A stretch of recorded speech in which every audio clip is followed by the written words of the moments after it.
divide this talk into 3 parts. I realize that people are kind of coming from different places today.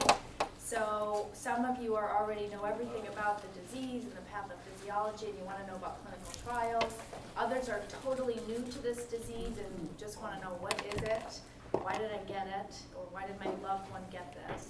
So I'm going to divide it into, the first piece will be really basic, informational, let's learn about MDS and the blood. The second piece will be about what treatments we have now that are available to us, how they work, etc., what we should expect from them. And then the third piece is going to be all about what's the latest and greatest, what can we hope for in hopefully the very near future. So I'm from the University of Southern California. I'm at the Norris Comprehensive Cancer Center, and I really appreciate being here with you all today. My colleague is Moji Akhtari, and he is one of our transplanters at USC and does both auto and allogeneic stem cell transplant for MDS and AML patients. And so he'll also be talking today to give you a little bit of background about what's the latest with transplant. All right, so let's get started. So first of all, let's just look at the blood. So we know that our blood circulating in our veins and our arteries is coming from the bone marrow. You know, people make soup with bone marrow from animals because it's got juicy blood, early blood cells in it. And so in our bones, there's a soft central part called the marrow.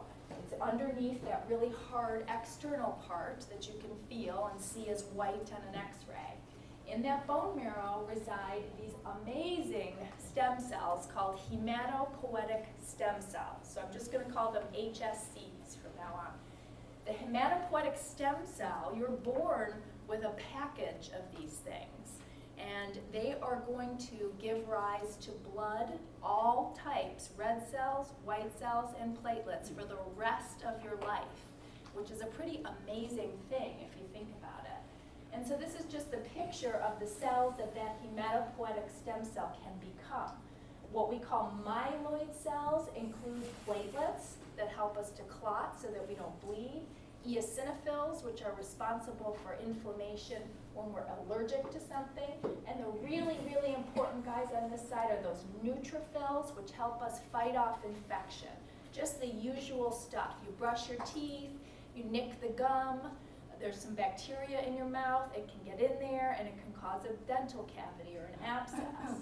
We need those neutrophils for that first line of defense against infection. And then our erythrocytes, also known as red blood cells, also come from that myeloid side.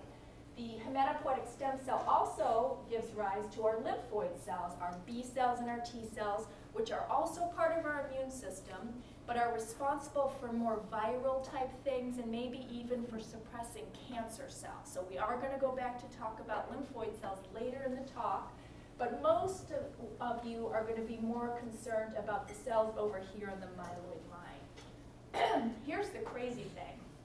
You were born with this factory that's giving rise to billions of platelets a day, billions of white cells a day, 200 billion red cells a day. What a factory. Talk about production. That means you had stem cells, and there weren't billions of them, but you had stem cells at birth that somehow for the rest of your life are producing that many cells on a daily basis.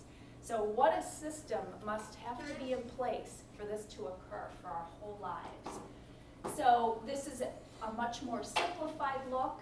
We've got red blood cells, we've got the little teeny tiny platelets, the white blood cells, and then that's all floating around in a fluid we call plasma.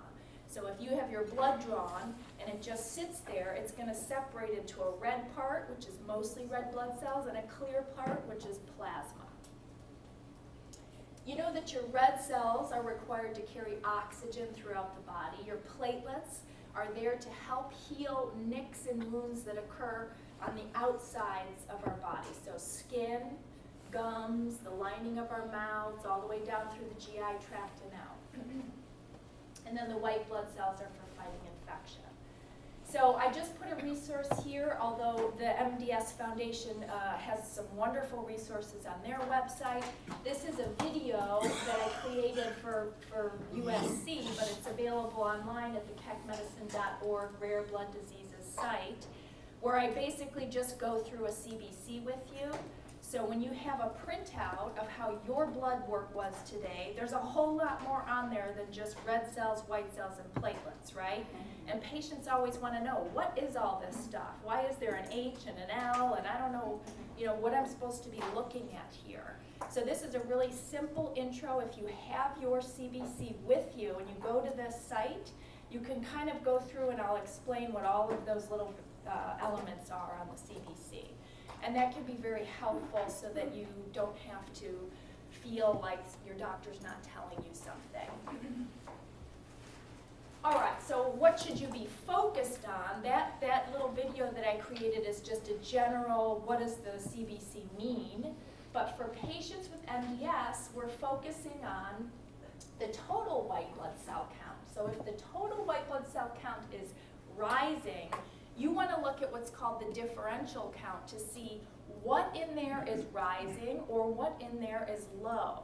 And what we get concerned about specifically with MDS is if we start to see either the ANC, the absolute neutrophil count, going down, down, down, that's going to mean we're at higher risk of infection, or we see a subtype under the WBC called blasts going up, up, up. That is what we're paying attention to as we go along with these CBCs that you're getting.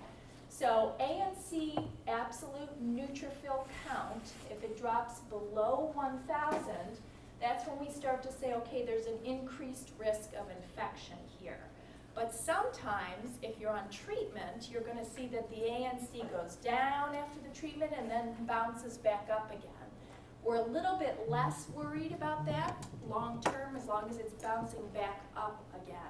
So just something to be aware of there. Now the hemoglobin and the hematocrit are two of the three things on a CBC that tell you how you're doing with your red blood cells. I would advise you to talk to your doctor. Which one does your doctor like to talk about? Because they all pretty much mean the same thing.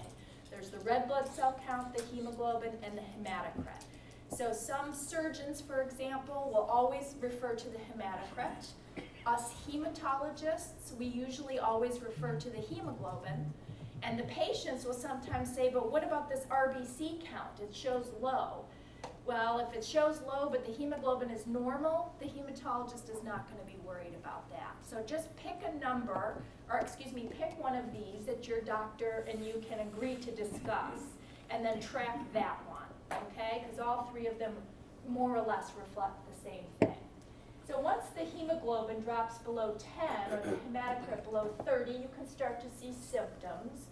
But we usually don't start transfusing patients until the hemoglobin is in the 8 or 7 gram range. Now that's another thing to discuss with your doctor. When do I need a blood transfusion? Are we going to focus more on how I feel, or are we going to focus more on the absolute number? In order for the doctor to write the orders, they're usually going to have a number there. So you and the doctor need to talk about what is that number for me. And then finally, of course, for platelets, we would like the platelet count to be above 100,000.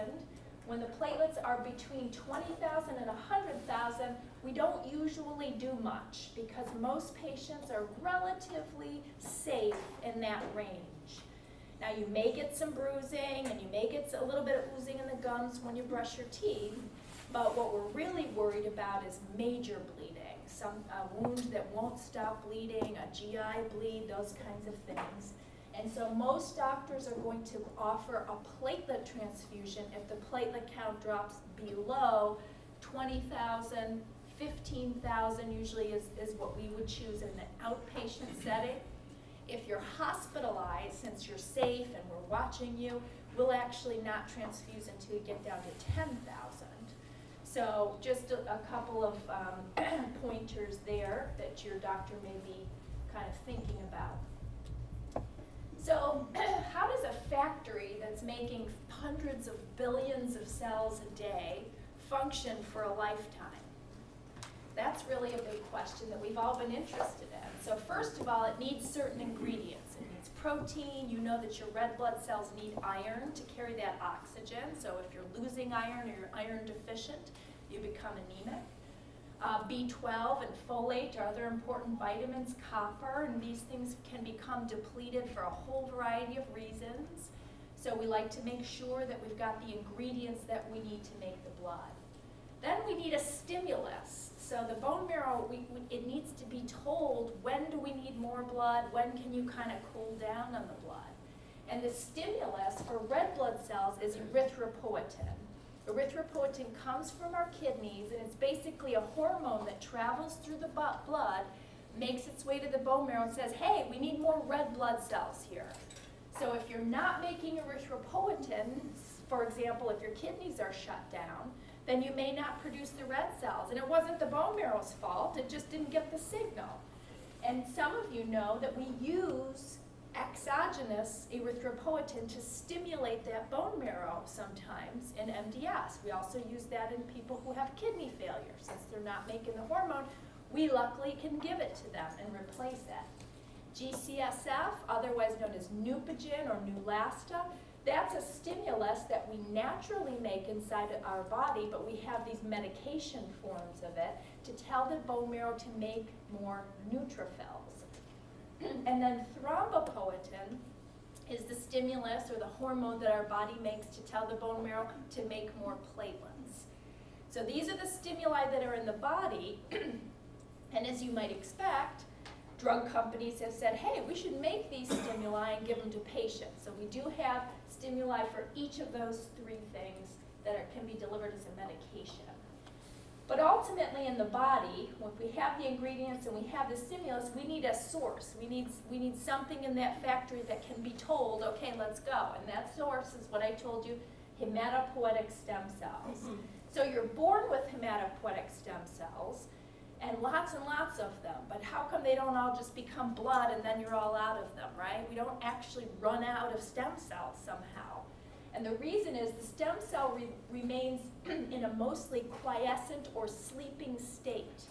And when the stem cell gets called into action to give you those blood cells, basically you're going to have this one quiescent cell is going to be able to give you one new stem cell. So it can actually copy itself so that you're not going to run out of stem cells.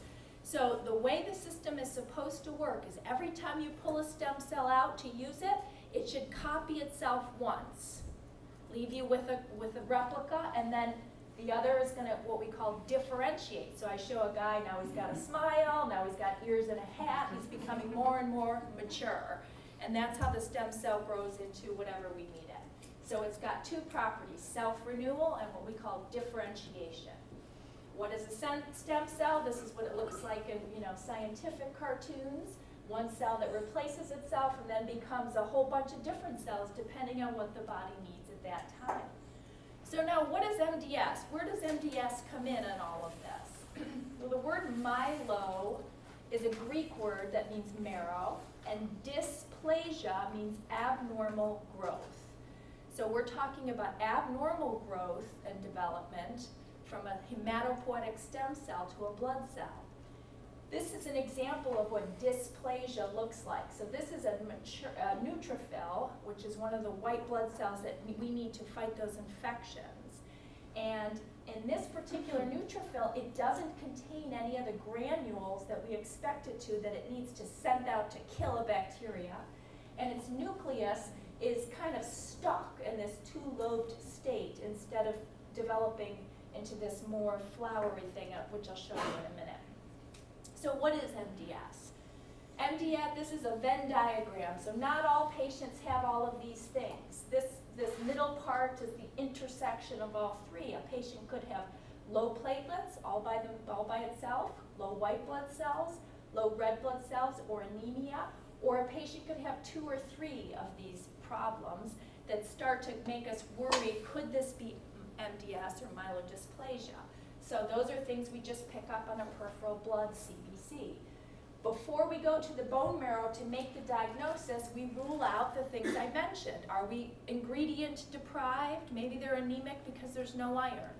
Maybe they have a low white count, low hemoglobin, low platelets because there's no B12. Maybe there's no stimulus, they're low on EPO. So we check all of those things. If we can't find a cause, that's when we go to the bone marrow to say what's going on here. So the problem with MDS, our biggest concern, is that the stem cell population or pool seems to have, instead of just random stem cells being called into action on an as-needed basis, it seems like a few stem cells with a certain mutation start to dominate. And so they're pushing the other guys out of the way, saying, no, I'm the one who's going to give the blood. But then as the blood develops, it's not coming out right.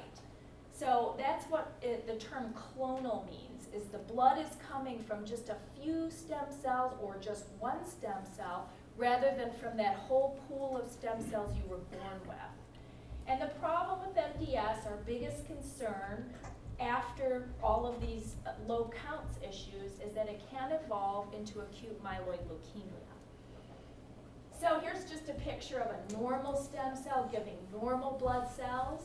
Here's an MDS stem cell, which has some kind of bad mutation or DNA defect, so that when those stem cells call into action, they give us either reds, whites, platelets, or all three that just don't look right. And the problem is, if those guys have a defect that allows them to grow more than the other stem cells, they can start to take over, and that's where we see evolution to a more significant disease called acute leukemia. So defective production of any of these three things, red cell low means anemia, platelets low, thrombocytopenia, white cells low, neutropenia. That's a terminology depending on which of the cells is affected that we will throw around a lot, so hopefully you'll remember those words. What are the symptoms associated with each of those things? So patients with low red blood cells often feel fatigue, shortness of breath when they're doing their usual activities, a global feeling of weakness or faint or racing heart. And if the patient has underlying predisposition like high cholesterol or stents in their heart, having low blood may stress that heart and make that higher risk for a heart attack or stroke. If the platelets are low, symptoms we mentioned, bruising, gum bleeding, nose bleeding, little red dots on the skin, usually down at the bottoms of the feet or legs, called petechiae. And then if the white blood cells, especially the neutrophils, are low, we run into infection, poor wound healing. Interestingly, patients with low white cells and low platelets, even if their hemoglobin is normal, will also often complain of fatigue. And that's not something we learn in medical school. What would be the reason that low platelets would make you feel fatigued? But I hear that all the time. So I think fatigue is a real problem with this disease, and it's hard maybe sometimes for the physician to really understand where you're coming from if you're not anemic, but you're feeling very fatigued and your platelet count's 20,000. But that's a real thing. It's been documented. We know there's a relationship there. This is a real picture of dysplasia. So this is actually a neutrophil. He's got lots of little granules in the cytoplasm, and this is called the nucleus, and it's all twisted up. So that's normal. In a patient with myelodysplasia, when we look at that neutrophil under the microscope, we might see a lack of those granules and a nucleus that, instead of getting all twisted in its normal development, has stopped maturing. And that's a good example of dysplasia, that if I'm looking at someone's blood under the microscope trying to figure out why their blood cell counts are low and I see this, I say, oh, it's time for a bone marrow biopsy. So what causes MDS? Well, acquired DNA damage, 90% of the time or 95% of the time, we don't know why the DNA got damaged. It does seem like something that occurs increasingly after the age of 40, with patients over 80 having much more evidence of DNA damage than patients younger than 40. But the reason I show this picture is this is a television celebrity who had chemotherapy for another cancer and developed MDS. So that's a possibility. Other chemical exposures or radiation exposure can also lead to that DNA damage. We are wondering, in my group, whether immune dysregulation over time may also allow for the development of myelodysplastic syndrome. One of the things we're definitely seeing is in oncology, we're doing better. Patients are living longer. Patients are getting cured from their cancer, which is wonderful. But sometimes it's with chemotherapy that can damage the DNA. So we may start to see more MDS if we're stuck with old chemotherapy. So we're doing everything we can to try to find non-chemotherapy types of treatment for cancer to avoid some of these long-term problems. Don't worry about this. It's just meant to show you that it's gotten so complex. In the old days, we just had, you have an anemia and you have blasts that look like leukemia. Then we got a little bit more astute and we said, oh, there's some people who have certain mutations, and so we're going to call them 5q minus syndrome, and they're different from everybody else. And now look what we've got. We've got all these different subtypes. So all this is there for is to show you that MDS is not one disease. We used to think it was one disease because we had no molecular assessments, no genetic assessments. Now we have so much information that we're really starting to hone in on, okay, actually what you have is the 5q minus syndrome, and what you have, is an inherited predisposition to leukemia. So we're really starting to understand a lot more, and it turns out MDS is probably a bunch of different diseases. CMML, for example, chronic myelomonocytic leukemia, is no longer called an MDS, although we still include it in many of our clinical trials. It's actually considered an MDS, MPN, myeloproliferative neoplasm overlap disease. And the reason for that is they have too many of one kind of cell, the monocytes, but still fewer of some of the normal cells, like the hemoglobin and platelets. There's a whole group of MDS, MPN overlap diseases that constitute probably 10 or 15% of our patients. And now there's this other new concept called CCUS, clonal cytopenia of undetermined significance. Because we know all these mutations, we started checking them in some clinical studies in normal people and found some people have the same mutations as our MDS patients, even though their blood counts are still normal. And it turns out if you follow them over time, they actually, a small percentage, do go on to have overt MDS or AML. So we're just learning about this. Is that early MDS? Should we just call that a clonal cytopenia and it's never going to become anything? So it's really interesting, but it's a lot to contend with. A lot of information without as much direction on where to go with it is sort of what's happening at this moment. And this is just another little thing in case some people, there were some questions about, I have myelodysplastic myeloproliferative overlap syndrome. And so one of the types of myeloproliferative diseases, which these are very, very similar to myelodysplasia, is myelofibrosis.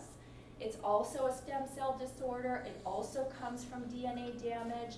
The patients with these are more likely to have big spleens and very low red blood cell counts. And they have a different mutation often called the JAK2 mutation, but there's a whole bunch of overlap in the other mutations that are out there. So I'm not going to focus too much on that other than to say this is very confusing still for pathologists and for physicians, clinicians. So it's really important that if you fall into this category, that you have a second opinion read by a pathologist on your bone marrow. And that's not something that a patient would normally know to ask, because you are going and seeing the clinical hematologist oncologist. You never get to see the pathologist. But that's the person we're relying on to look at the bone marrow under the microscope and tell us what the diagnosis is so that we can offer you treatment.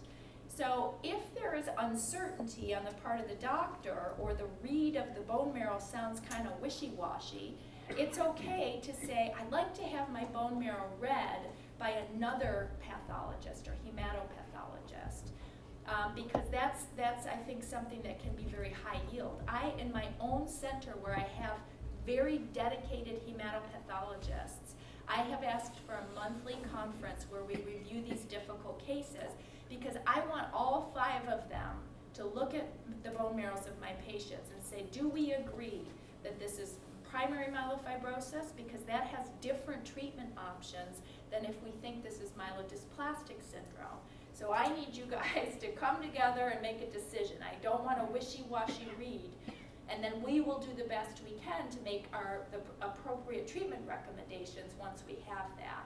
So it's not easy, it's a field that's in evolution, but as a patient, you can be empowered to ask for a second opinion read on the bone marrow, in addition to asking for a second opinion if you'd like for your clinical recommendations, but that bone marrow is really key.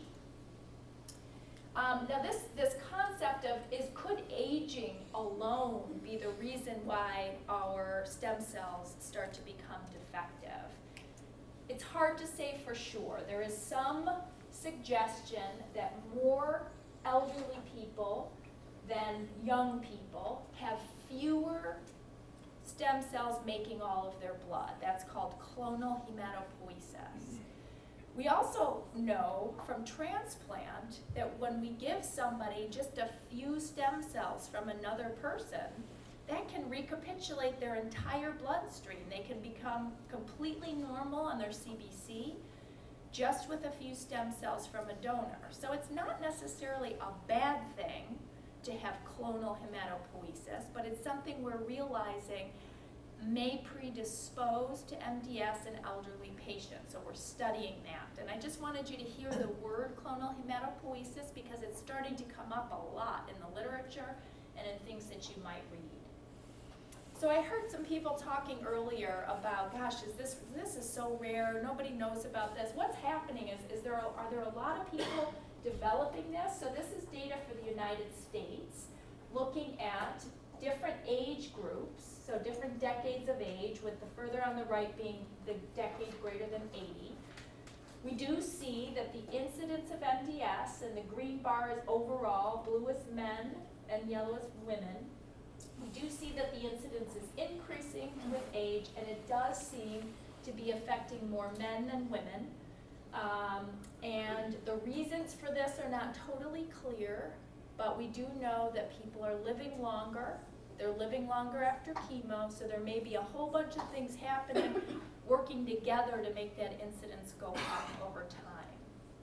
Now, how about over years? So it doesn't really look, we predicted that we were going to have this big increase in diagnoses of MDS, but it doesn't really look like going from 2000 out to 2016 that it's a continuous upward trend. I think that there was an increased awareness once azacitidine was approved for the treatment of MDS, and so the diagnosis originally did start to go up, but it actually is kind of plateaued. So right now we don't think that it's on the rise or an epidemic or anything like that, but it's definitely something that's more recognized than it was, let's say, in the 1980s.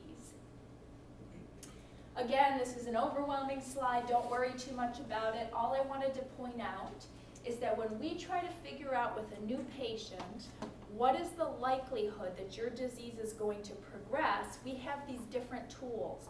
And you have access to these tools. You can actually go to the MDS Foundation website or Google search the prognosis for MDS, and this is one of the scores that comes up. What you're going to need to know is what the genetics of the bone marrow showed, how many blasts were in the bone marrow, where you are with the hemoglobin, platelets, and absolute neutrophil count.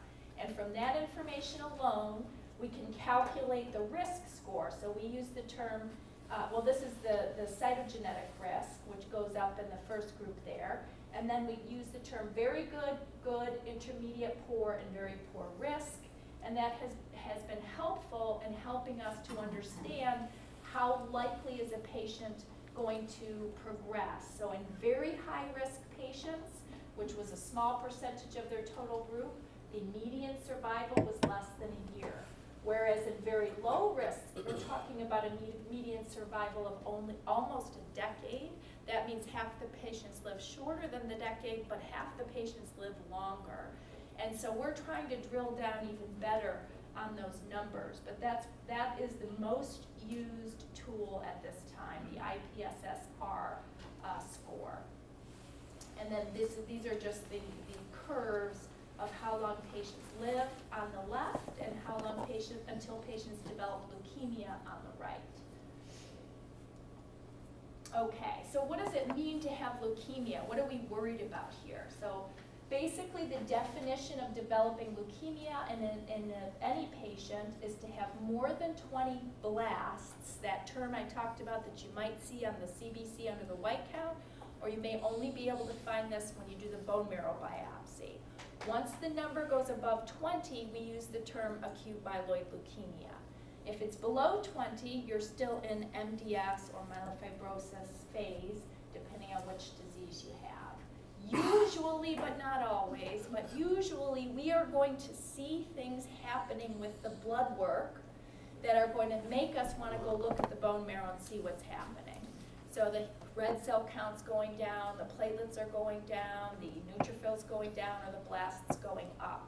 It's not like I'm doing great, my CBC is totally normal, and any day leukemia is going to knock on my door. You know, tomorrow I'm just going to open the door and it's going to be leukemia. It's not like that. We usually, with these pre-leukemic conditions, we see a gradual progression. Now sometimes it's faster over weeks, but most of the time it's slower over months that we see this change occurring and we start to worry. We usually have to do the bone marrow biopsy to confirm that. This is a picture of a blast, a big cell, very blue looking. It's got a big, huge nucleus. Maybe it has outer rods in it. That is what we would call a blast cell, and we count them to figure out if they're more than 20% of all of the white cells. There's a blast, as I might see in a peripheral blood smear. Okay, so let's take a break before everybody falls asleep. Any questions? Yes? I know that weekly bone marrow biopsies are done, but I'm not sure which of the components can change. So the question was, in terms of a repeat bone marrow biopsy, why would I have it done, or what changes should prompt us to do it? No, what components can change in the bone marrow? Yes. Oh, okay. So what am I looking for if I do a bone marrow? What could be different from the last time? Well, usually the dysplasia is not going to change. So some of the funky look of some of the cells, that's probably still going to be there. So that doesn't help us because that was there in the beginning, right?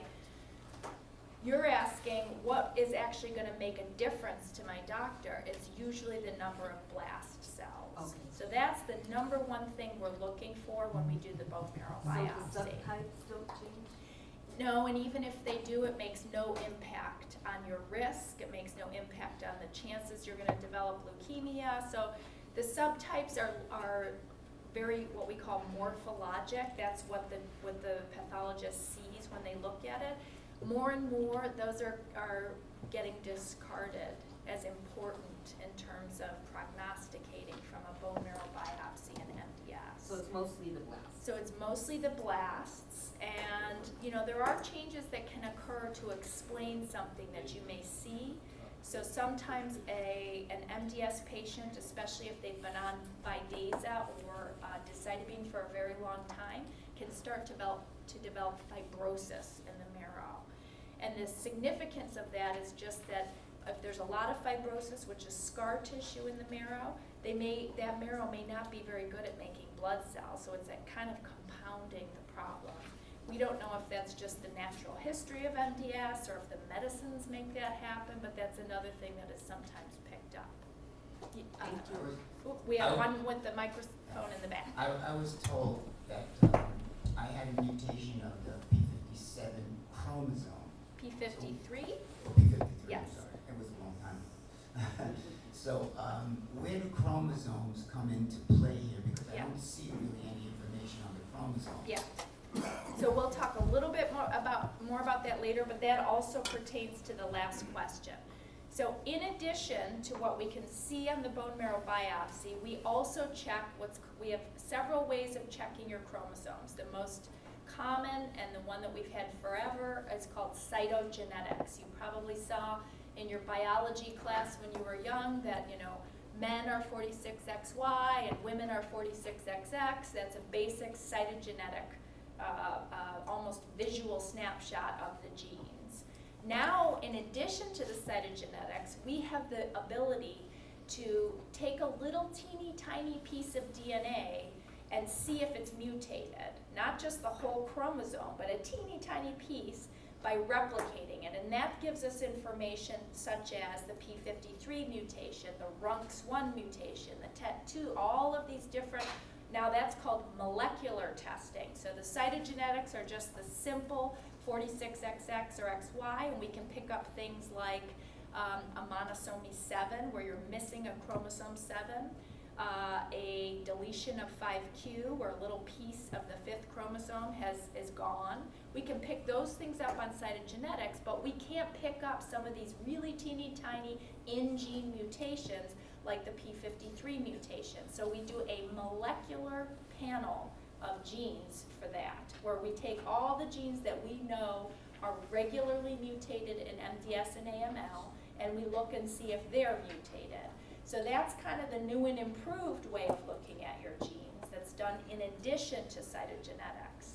Can that, I'm sorry. Yeah, go ahead. Can that be responsible for the MDS, just that P53 chromosome and Yeah. the arms Yeah. of it mutated? So that's a very good question. The question was, if you find one mutation in this 40 gene panel, or some people are doing a 60 gene panel, was that the reason I got MDS in the first place? We're just starting to drill into this. We don't know for sure, but definitely there are certain spots, and P53 is one of them, where we do think the mutation is a driver mutation. That means it's driving the disease. P53 is an example because it's supposed to behave as a tumor suppressor gene. It's supposed to be looking around for any DNA defects, and if it sees a defect, it's supposed to signal the cell for death. So the P53 is supposed to be out there saying, whoa, whoa, whoa, something's wrong, this cell needs to die. So if it doesn't work properly, then that cell with that mutation gets to keep living and replicating, and that's a problem, because if that cell takes over and grows and replicates more than the normal stem cells, like in the picture I showed you, yes, you may end up with MDS. So we think, we can't say with 100% certainty, but we think that there are a set of driver mutations that push the disease into action, and P53 does look like it's one of them. Yes. Yes, ma'am. I have a question on the erythropoietin. Yes. And to make your blood produce more of this erythropoietin, isn't Procrit the medication? Yes, so Procrit, darbepoetin, Aranesp, those are some, Epogen, those are some of the names given to the medicine where we give you that erythropoietin exogenously. My second question related to that, I'm very confused about the iron. So Yeah. if you're anemia, that usually, and I am RARS, I'm anemia, but it usually means that you have a low red blood count, Yes. but a low iron. So why would you? So iron deficiency is only one type of anemia, and it's not MDS. So when we first encounter a patient with anemia, we want to make sure if it's iron deficiency anemia that we give them iron. If it's B12 deficiency anemia, we give them B12. So all of those things need to be done and fixed before we would ever make the diagnosis of MDS. Because in MDS, iron is not the problem. In fact, you can have too much iron in MDS, and that is a major problem. So we never want to give patients with MDS iron unless for some reason they're also bleeding and losing their iron. Every time we transfuse a patient with 1 unit of blood, we give 200 milligrams of iron in that blood. And unfortunately, unless we're bleeding, our bodies have no way of getting rid of the iron. So the red blood cells that were given to us die off, but they leave the iron behind, and we can't get rid of it. So we don't want to confuse iron deficiency with other forms of anemia. MDS is another form of anemia. It is not the same as iron deficiency. Thank Thank you for bringing that up, because that's a huge issue. All patients want to know, well, shouldn't I be taking iron if I'm anemic? No, only if you're iron deficient, which MDS and iron deficiency are totally distinct from And each with other. foods, can you take foods that are high in iron, or probably Well, that's so, not good? so to be honest with you, you're going to absorb about 0.6 milligrams of iron every day, maybe a milligram at most if you're eating all steak.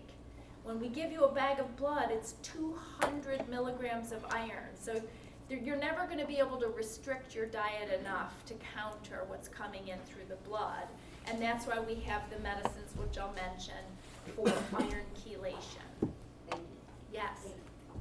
Oh, okay, I think she has someone back there, then I'll come up front. I just have a question regarding your previous slide where it says patient with low, medium, or high risk. As I am high risk patients. Okay.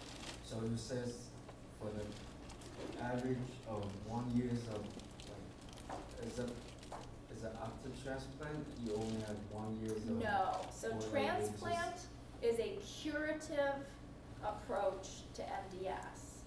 So these are all for patients who haven't gotten treated, these risk scores. They actually don't take into account a lot of the things that we're doing today. They're always about 10 years behind what we're actually doing for patients. So a transplant is an intention to cure the MDS. So if you are in remission after a transplant, you wipe this right off the screen. And if you start to get MDS again, you may be starting all over depending on what the MDS looks like and when it recurs.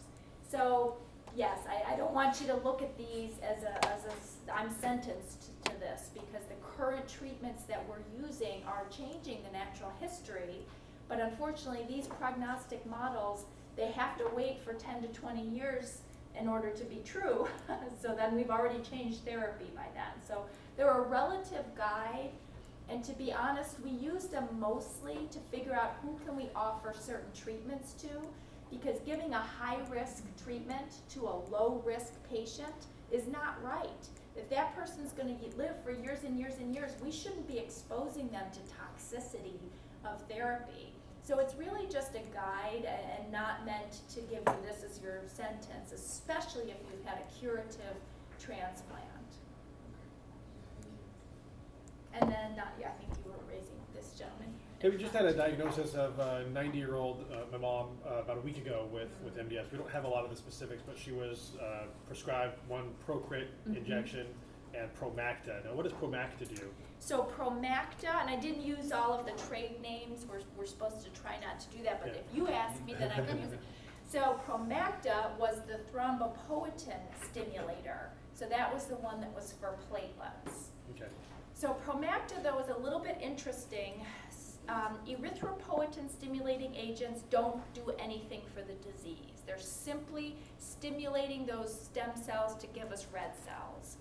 Promacta is a drug that's approved for the treatment of a benign low platelet problem called ITP. And all it does is it goes into the bone marrow and it stimulates the cells to give more platelets.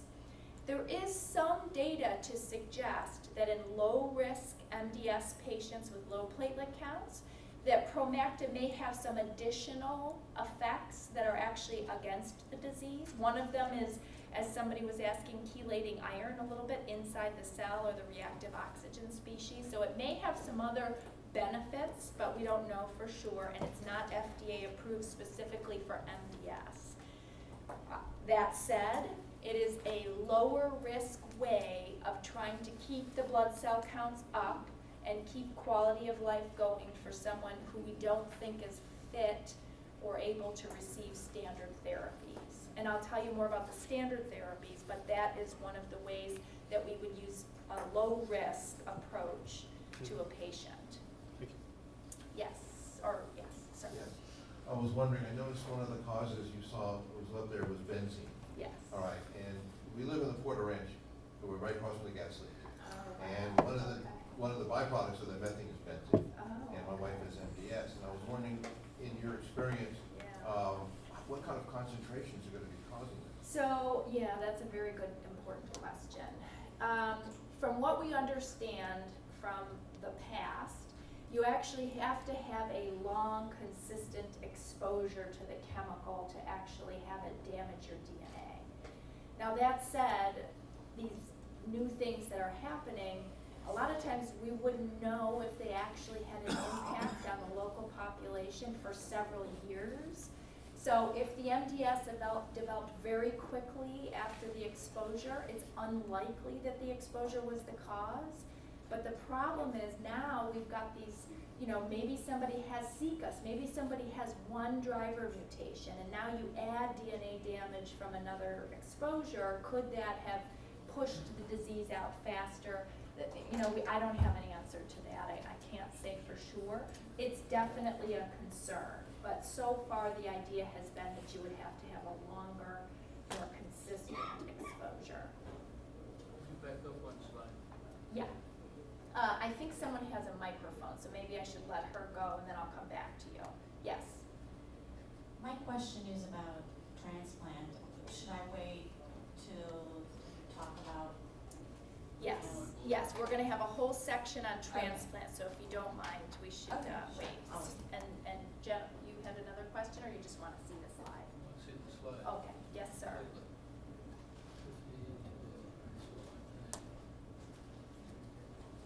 In calculating the survival in term of years, do people in the low risk and risk group eventually get AML and die from it when they calculate that terminus, or is it, Yeah. do other diseases come into play? So a lot of times for the low risk patients, other diseases occur. Because this is a disease of older people, frequently our patients have other comorbidities, renal disease, heart disease, and other things. In high risk, the deaths occur as a result of leukemia for the most part, or leukemia-related side In the effects. low risk, it's not clear that you ultimately Right. get leukemia. Yeah, so this is the AML evolution slide, and the dark line and the dotted line here, these two top lines, are very low and low risk. So you're out to 10 and 12 years here, and 80% of the patients are still without leukemia.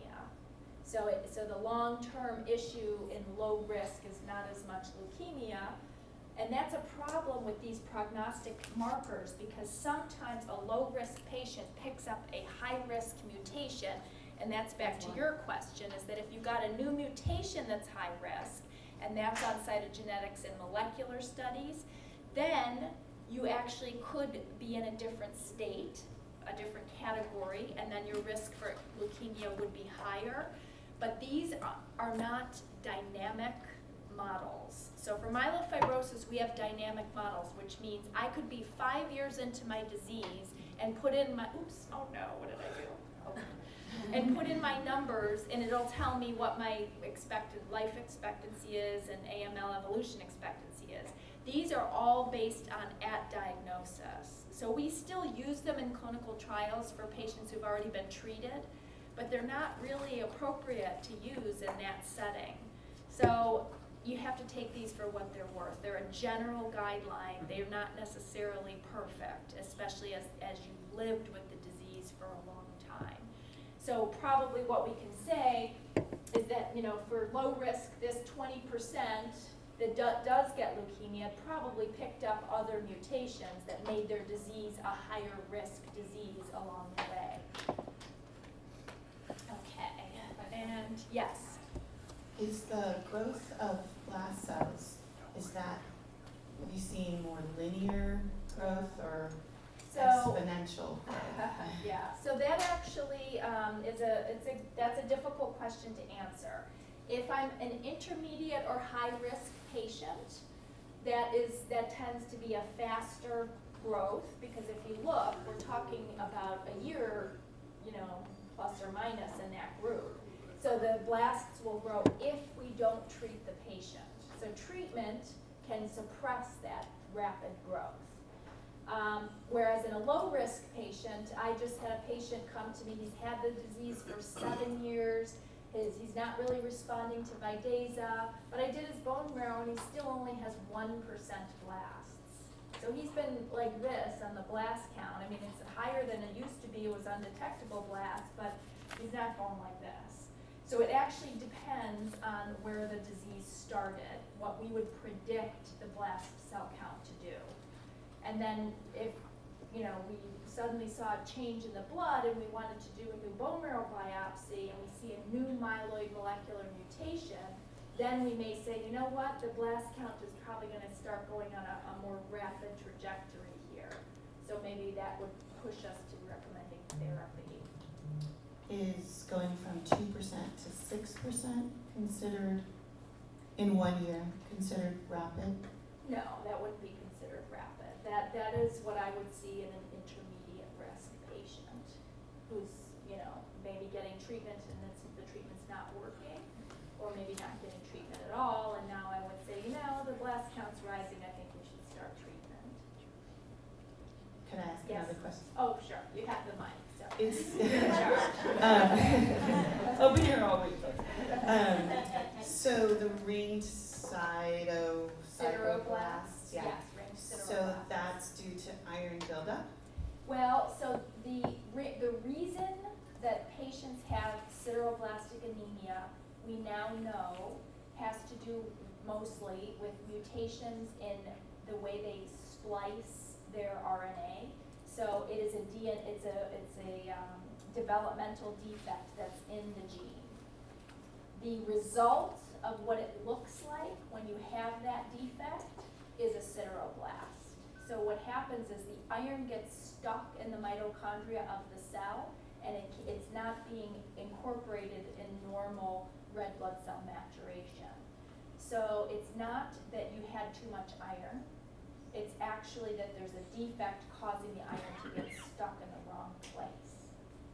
So is there some kind of treatment that should be happening if it's greater than 15%? So greater than 15% was the traditional way that the diagnosis of sideroblastic anemia was made. Remember I showed you all those crazy, you know, changes that have occurred over time. If you have an SF3B1 mutation, which is one of those splicing factor mutations, you don't need to have 15% sideroblasts anymore. You get the diagnosis of sideroblastic anemia if you have a few sideroblasts plus that mutation. When to treat the disease is a little bit of an art. So the currently approved, FDA-approved medications, azacitidine and decitidine, are approved for intermediate and high-risk patients. So if by the blast count and the blood cell cytopenias, you now are in the intermediate risk or higher group, then you do merit therapy if you and your doctor decide that that's where you'd like to go. But if you're still in the low risk, you still could just be monitored.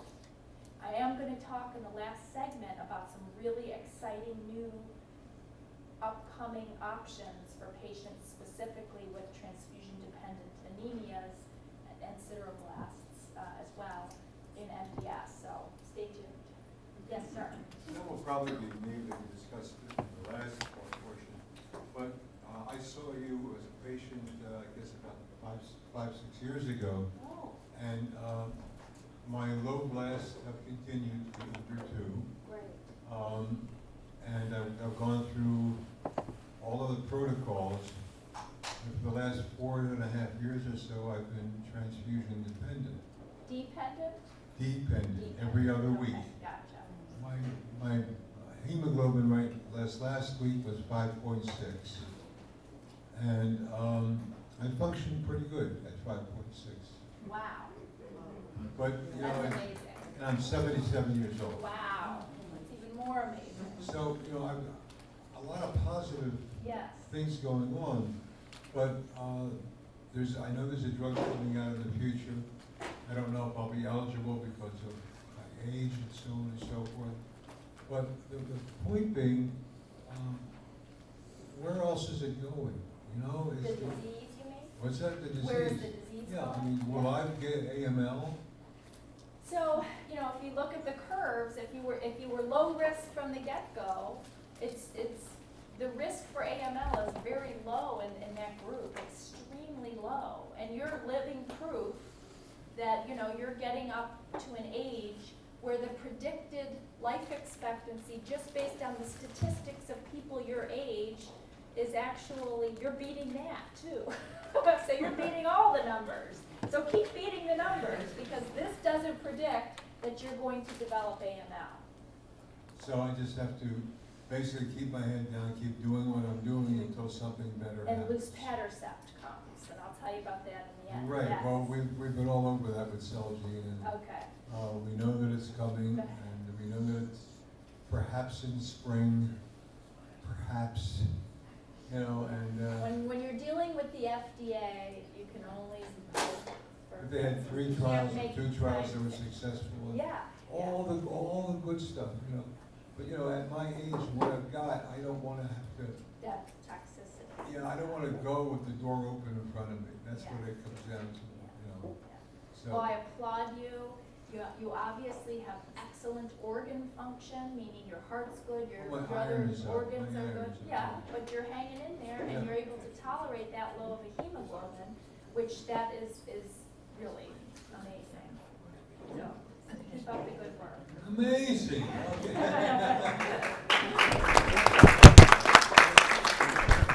Any other questions? Does anybody want to stand up and have a drink of water? Yes. When you had the slide up about myelofibrosis, Yes. you talked about having another pathologist review your bone marrow results. Yeah. Does that apply to MDS also, or was that specific to myelofibrosis? The reason I brought it up is I was bringing up this, there is now an actual category, an actual diagnosis called MDS/MPN, myeloproliferative neoplasm. Usually myelofibrosis is the MPN they're talking about. So if there's any uncertainty, so for example, they're calling it MDSU unclassified, or or there's fibrosis there, but there's MDS, yes, I would ask for a second opinion. If it's totally straightforward MDS and there are 12% blasts and dysplasia or ring sideroblasts, it's totally clear, and the diagnosis actually says MDS with blank blasts, I'm not necessarily sure I'd push for a second read if you're comfortable at the institution where you're getting your care. Dr. O'Connor, we have one more question. Okay.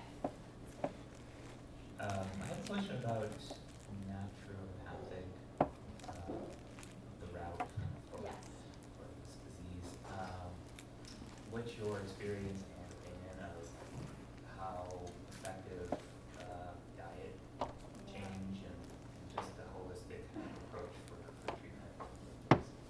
I don't have a good answer for that. I really want to study that because we have a gentleman at USC who's done a lot of work on intermittent fasting, and there's really interesting stuff that happens to stem cells in the intermittent fasting state.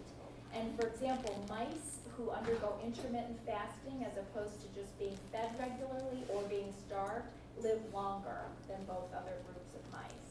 And so they've tried to study why this is, and one of the things is that there may be sort of a protective benefit to stem cells from this type of thing, but it's not been studied in MDS. It's been studied a little bit in chemo, trying to help patients not feel as sick with chemo and other cancers, but I just don't have good data to tell you what I think about different diets. I want to have that data, I really do. So we have a couple of studies because we're trying to inch toward that because we know that's what patients want to know.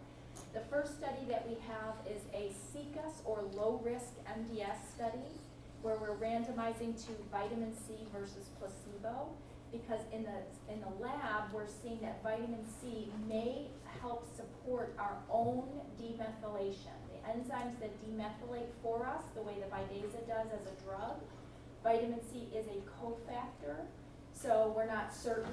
That's why we're looking at against no vitamin C to see if that makes any difference for patients who don't yet need treatment. And then there's a couple of other investigators who are also looking at vitamin C, but I don't have enough data yet to tell you. I certainly don't have data to say you should take it. There were some studies in lung cancer and colon cancer where certain vitamins actually resulted in an increased risk of developing the cancer in high-risk patients. So you do have to be very, very careful about who you're getting the information from and whether there's really data to support it in people as opposed to just in the lab. So that takes so much funding. That's the problem. It's getting trials funded to test these kinds of things is really very hard to do. But we're trying. I need funding to support my supplement.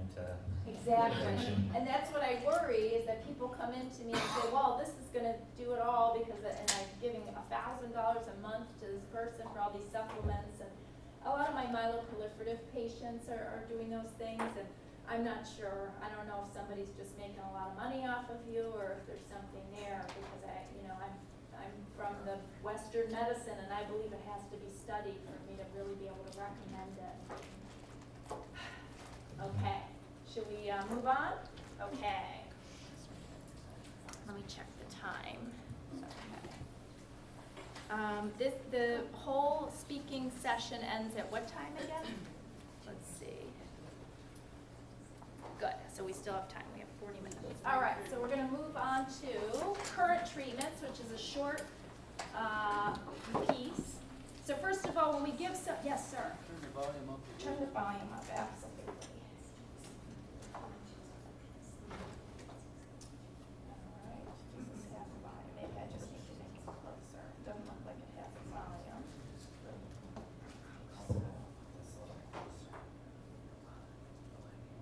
How's that? Am I going to blow anybody's ears out here? No, that's perfect.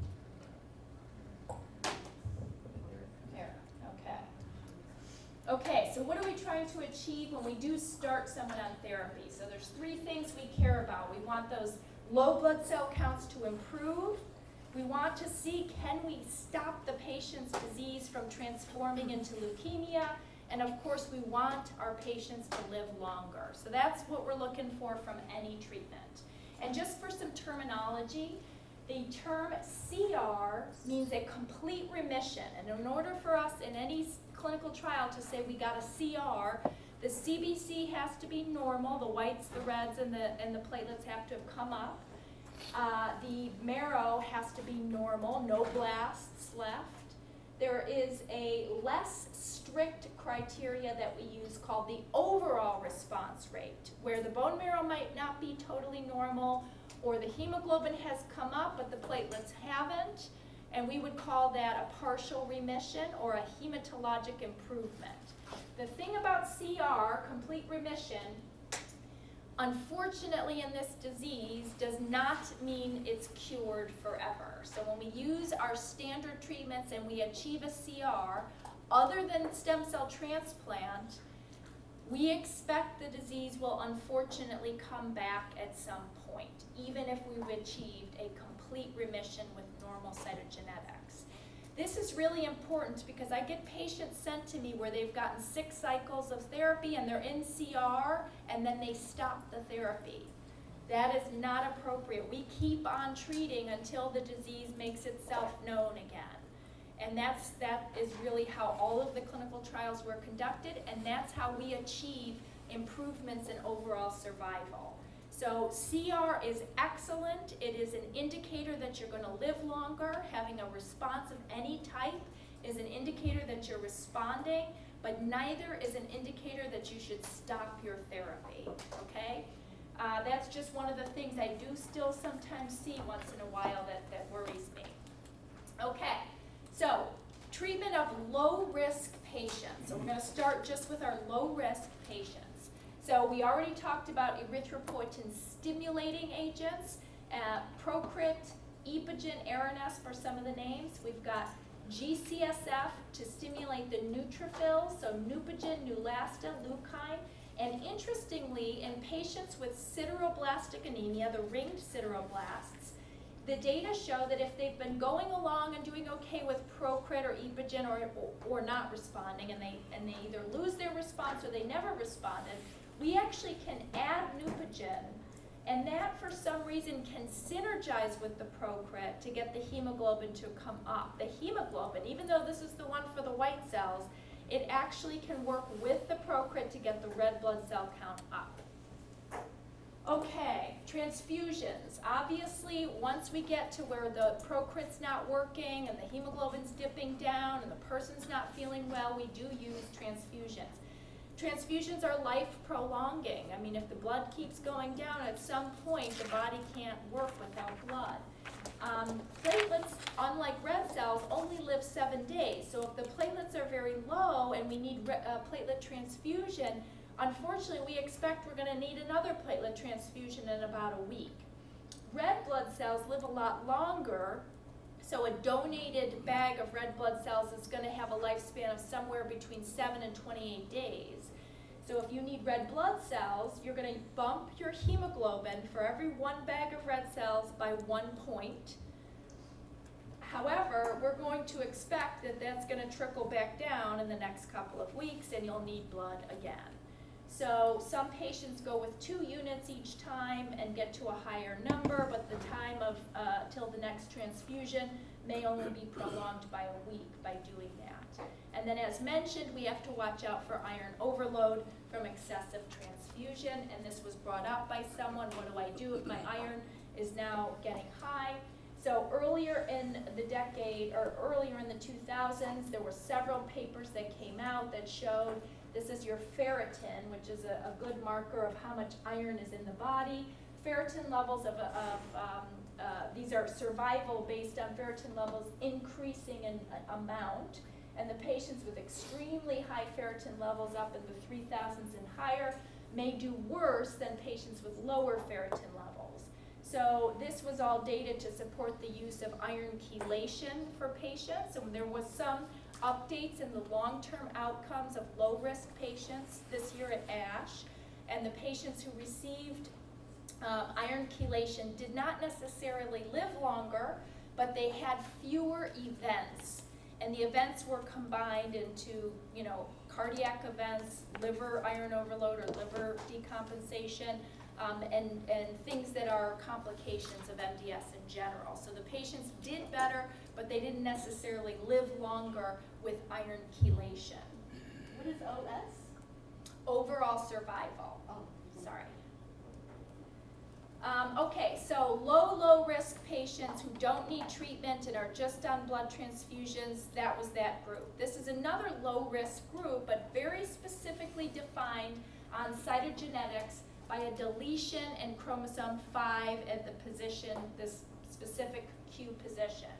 These patients are low risk, and by coincidence, we discovered that they seem to respond extremely well to an oral medication called Revlimid or lenalidomide. And so the patients actually had a very nice improvement in terms of their transfusion requirement when they were placed on this medication. And so that medication, lenalidomide or Revlimid, is now FDA approved for patients with 5q minus MDS. And if there is 2/3 of the patients come off of transfusion and have many years of disease-free survival with this drug. So this is just pointing to that in high-risk patients, so we're moving now from the lower risk categories to the intermediate and high risk.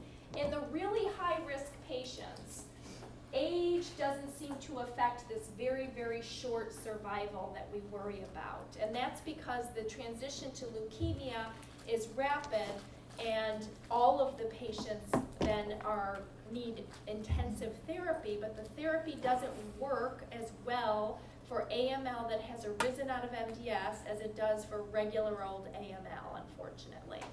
So all this is to say is that these shorter survivals, it doesn't really matter if you're 60 or you're 75. The survival is really based on how many blasts you have. So another way of looking at this group of higher risk patients is to look at them like a low-grade AML instead of a high-grade MDS, unless you can get the treatment started right away with a demethylating agent. So the methyl idea, I think our nurse today, who's part of the board, has worked with this drug for a very long time, Vidasa, which is a standard FDA-approved therapy for MDS. And this is a little cartoon about how we think it works. So essentially, there's a little carbon molecule that if you put it on your DNA, it's like a light switch. It turns the DNA off. And that carbon group is known as a methyl group. So that gene is felt to be methylated when it has the carbon group on there. We believe, or we have found, that in many cancers, the cancer causes methylation of your genes that are supposed to be like P53, tumor suppressor genes. So if I turn off all of my own genes that are supposed to be looking for DNA damage, then cancers can ensue or grow or have a survival advantage. So the way these medicines work is by picking off those methyl groups. We call it demethylation. And when they pick off the methyl group, then the gene wakes back up again and says, hey, whoa, these blasts aren't supposed to be here. Let me kill them. Let me get rid of them. So hypomethylating or demethylating agents are the cornerstone of treatment for MDS at this time. And I'll tell you a little bit more about some newer options, but right now, what we're comparing all the new treatments against is we get an overall response rate with 5-azacitidine, which is the generic name for Vidasa, of 51%. That means about half of our patients are going to get better in some way with Vidasa. Usually that means their blood cell counts are going to get better, they may come off of transfusion, and by this graph where they were compared to just doing blood transfusions, they're going to live longer as well. However, sadly, we're only achieving a complete remission where we make the genetics go back to normal, where we get all of the blood cell counts to a high enough level that we can call that a normal CBC or near normal CBC. We're only getting that in 16% of the patients. So as you